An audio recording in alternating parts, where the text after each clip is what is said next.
Let's see. Does this shit finally work?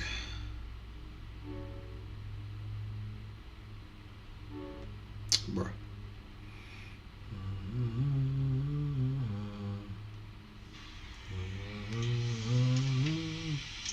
Let's see.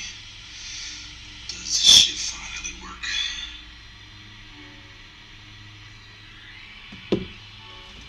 Bruh.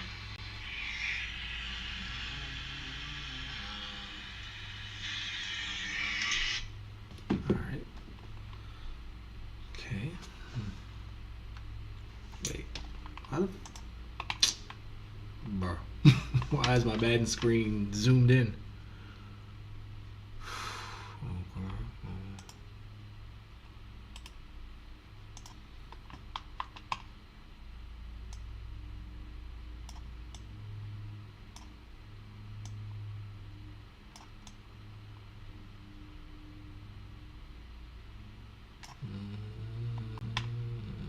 That was good enough.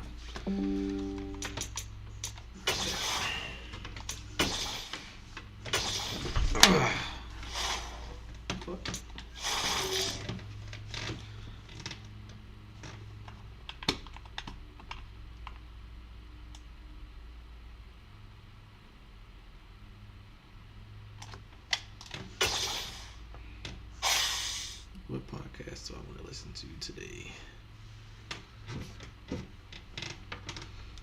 Might as well listen to Packers, right?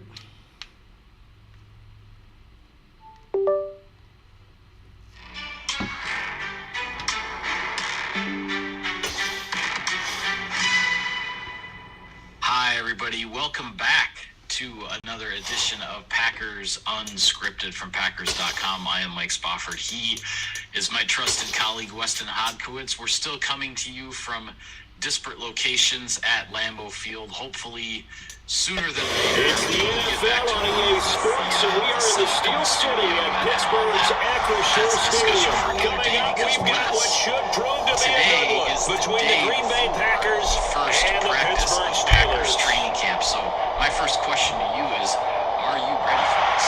Yeah, I am, Michael, because the fun thing about this is I've had so many people. I actually was walking out of the building with one of our IT gurus, Tony Smith,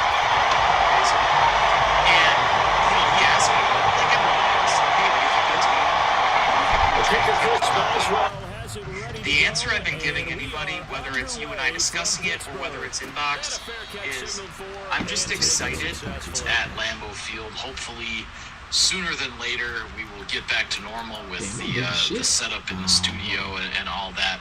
But that's a discussion for another day because, Wes, today is the day before the first practice of Packers training camp. So my first question to you is, are you ready for this? Yeah, I am, Michael, because the fun thing about this is I've had so many people. I actually was walking out of the building with one of our IT gurus, Tony Smith, a couple days ago. And, you know, he asked me about, like everyone asks, like, hey, what do you think of the team? You know, what do you think about training camp coming up? And the answer I've been giving anybody, whether it's you and I discussing it or whether it's inbox, is I'm just excited for the unknown. And yeah, there's a lot of trials and tribulation that are going to come with that. There's going to be ups and downs that'll come with that. But at the end of the day, I've never covered a situation like this before. And I thought it was very apropos that Matt LaFleur, in his pre-training camp presser, kind of one of his last comments was, yeah, in a lot of ways, I feel like this is my first year again. Like, yeah, it's the same offense. They're not reinventing the wheel now with Jordan Love under center, but you are preparing a new quarterback for your scheme and to actually implement it on a down-out play-by-play basis. And I think that's very exciting. So, yes, am I ready? I better be ready because it's right here in front of us now. Yes, it is. The first practice of training camp is slated for Wednesday morning at Ray Nitschke Field. It's going to be hot. It's going to be muggy. There's going to be a lot of fans around. Will you wear your tank top for this one? Your Packers tank top? My tank top? No, I might stick with a t-shirt and then another one to change into after I sweat through the first first one. That's not a bad idea. Yeah, but we shall see. Lots of stuff to pay attention here as training camp gets going, with the caveat that there is a ramp-up period. The pads are not going to go on for a few days. The first few days, still going to feel a little bit like glorified OTAs, just a bigger crowd and whatnot in attendance. But the first couple of things that come to mind for me, aside from the quarterback Jordan Love, and Matt LaFleur did mention also earlier on Tuesday about the unknown with regard to just where things are going to go with this quarterback transition. There is a lot of unknown that everybody has to work through, players, coaches. But the Packers are heading into this training camp with what appear, at least in my eyes, to be two open starting positions. And I'm talking about one on the defensive side of the ball at safety and the other one on the offensive side at right tackle.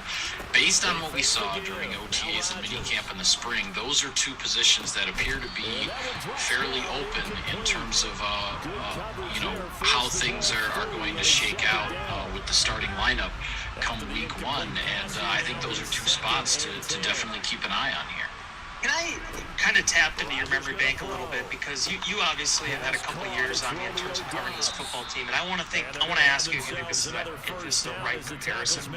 As far as safety is concerned, in some ways, now I was more of the fan, the youngster back then, as far as how I watched the football team, but this kind of reminds me of that transition that the Packers sort of underwent when Mike McCarthy sort of started, and the Packers were trying to figure out what their combinations would be. Ultimately, Atari Digby ended up being one of the answers there, and then obviously, Nick Collins grew into becoming a franchise safety. But, Marquand Manuel was signed. The Packers had a bunch of different guys that they had competing for that.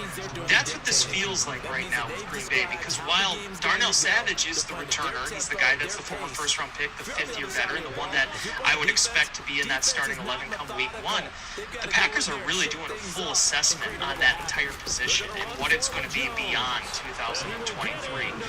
And to me, as I've said before, with the position of safety itself in the current, the present day, I look at whoever's going to be the best complement to Darnell Savage, whoever's going to be the one that gets the most out of him back there is the guy that I want to see emerge in that spot. Because I think when you look at Rudy Ford, when you look at Tarvarius Moore, that list just keeps going and going, right? I mean, you have John Owens now in that competition, Dallin Levin. I look at whoever's going to be the best complement to that, but it's going to be beyond. To try to figure out what their combinations would be. Ultimately, Atari Digby ended up being one of the answers there, and then obviously one of probably the most veteran players on this roster. And then obviously Ennis Gaines, I think, is a guy that's shown some promise.